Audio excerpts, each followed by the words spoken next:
What's going on? It's Justeeni here. Have you ever wanted to just play the same strategy every single game and win? Well, I mean, you can play Hoodrick, but you can also play Yadek on Drylands, that is. So yeah, we're doing Yadek, normal Drylands, and I really wanted to show off how crazy good spawns Yadek can get, but it turns out when you play on Drylands and you do a road opening, this can happen. I do at least get my villages, but they're a little further apart than I would have liked. So I don't get to show off the really good road opening. It is actually like optimal to do this on Drylands because the roads will be really useful. It's just really inconsistent, which is annoying. But I meet the opponent, they're IMO, and I assume that they're gonna go chops because what else would you do with IMO on Dry? I get the lighthouse, which is like really huge here. It kind of saves this spawn from otherwise being bad. But I see the Mindbender, which is actually really annoying here. I can get some upgrades, get a warrior and another warrior. I don't know if the second warrior on cap was actually good. But yeah, instead of getting the ruin, I actually decide I'm going to take this village. But then they go with this really nice place stepping on the ruin and threatening my warrior, so I actually have to settle for the ruin. Now I go riding, make some riders.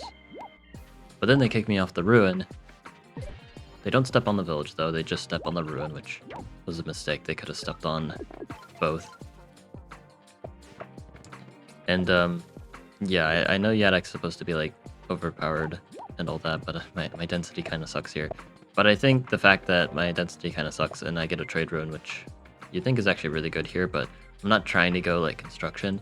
I'm just trying to spam rider roads. But even despite that, despite my really, really terrible density, again, I'm playing Yadek and I have 4 cities on turn 9. Someone explain this to me. Luckily, I am able to take some cities, and it'll be 6 cities now on turn 10. But I can get this explorer, just needs to reach this lighthouse, and okay, never mind.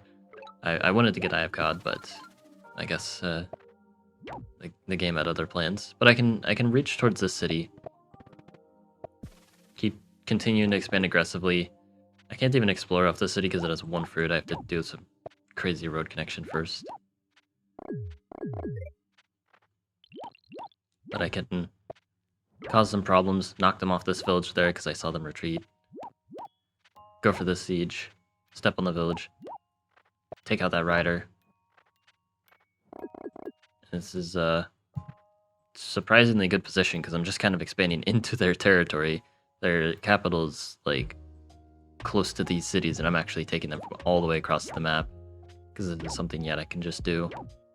And yeah, they resign. All I did was rider roads. I got the trade from a ruin, and that's kind of going to be the theme of these games. You just spam riders and roads, and you already start with roads. And yeah, so I'll go ahead and cut to the next game. Alright, so now we've got what looks to be a much more promising spawn, because we're going to get a village up there, and then we're going to get another... No, just kidding, we don't get a village. We can't have nice things. Like... Yeah, we can at least capture on turn 2, and this does allow us to do a nice opening where we do a turn 3 workshop into turn 4 other stuff, and of course I meet the opponent. This warrior going for a journey to get that village. But I do get some upgrades from the meeting stars, and it looks like the opponent isn't doing very well with finding their villages either. Drylands just hates everyone today. I don't even get this village. Explorer Ruin is pretty nice though, because I workshopped my second city, because I'm a little bit desperate for economy, because I keep missing my cities. But yeah, they take my city, I go riding. I have 2 cities on turn 6. I'm playing Yadek, by the way. I don't really get it. Like, I'm supposed to expand towards the center. It's the correct way to do Drylands, but you'll find I knew my villages were going to be back here, but again, it's never the right idea. If I roaded back here, yes, I get my villages, I even develop faster, but then I'm slower to reach the middle of the map. And in Drylands, if you play Drylands, center of the map is just way, way too important. You kind of are obligated to do that. You don't really have much of a choice. You just have to pray that your suburbs are there. Now they're doing some rider shenanigans, but I don't really care. Capture some cities, make a rider, not even workshopping, because I'm I think I should have workshopped, but I felt like making even more units.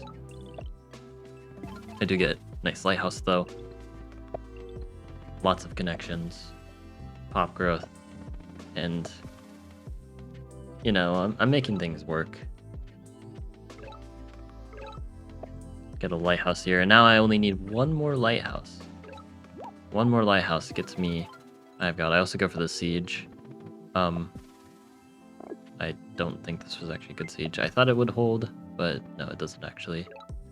And I go Bark of Fortune here. This is some little nice tip if you're trying to demolish people with Yadok on Drylands. Put your monuments in the front. Be really aggressive with them.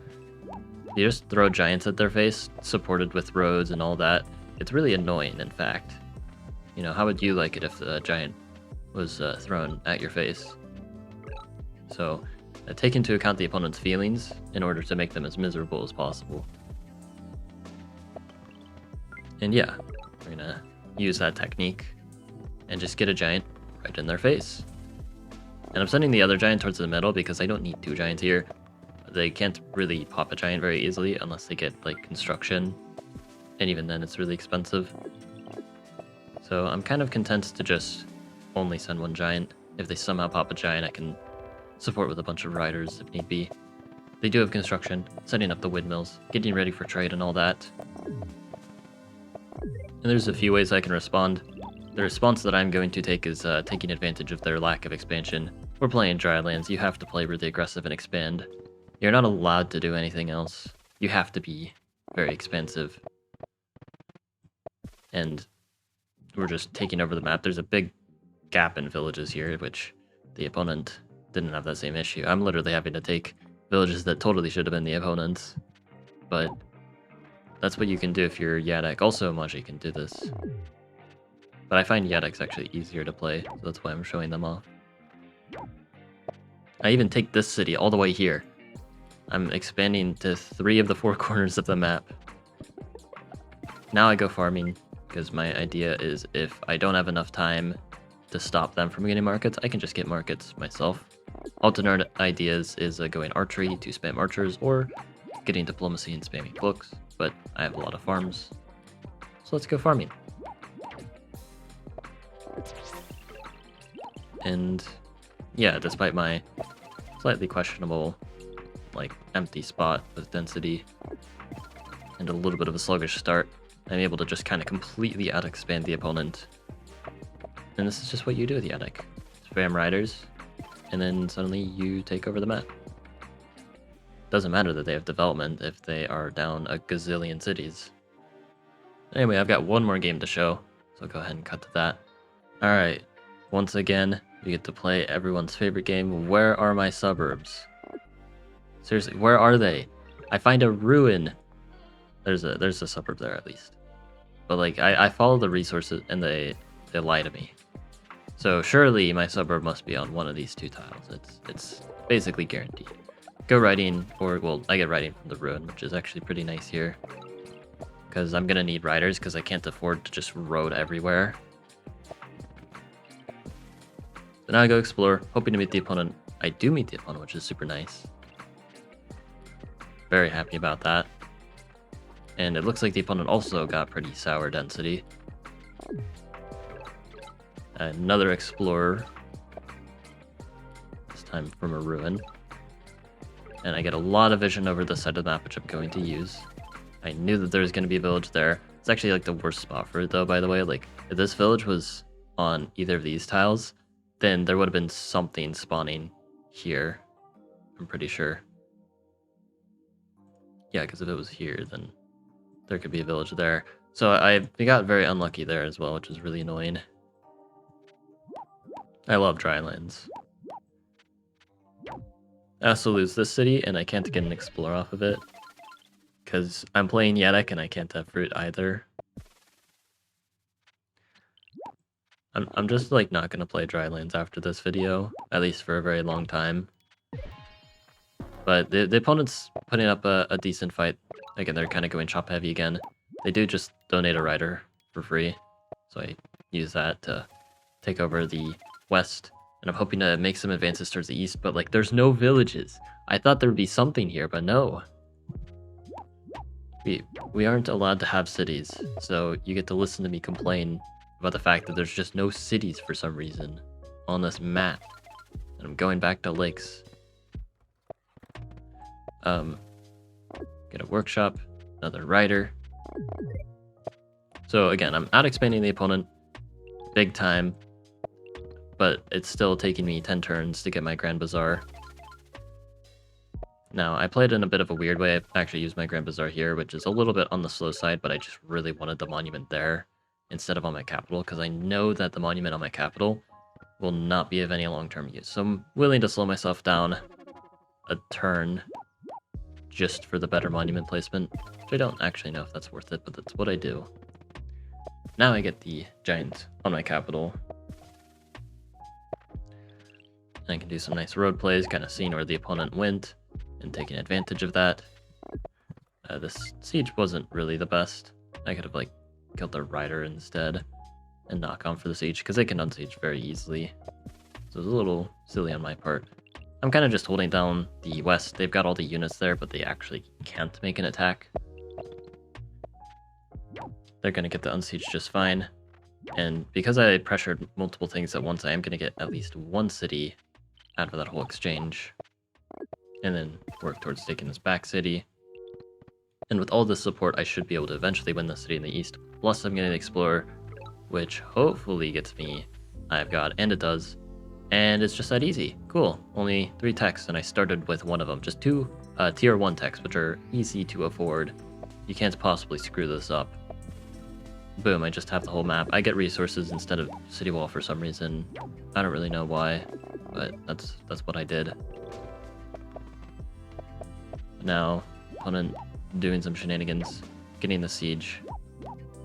It was a hit, I guess. I mean, I can't kill the rider because I have to unsiege.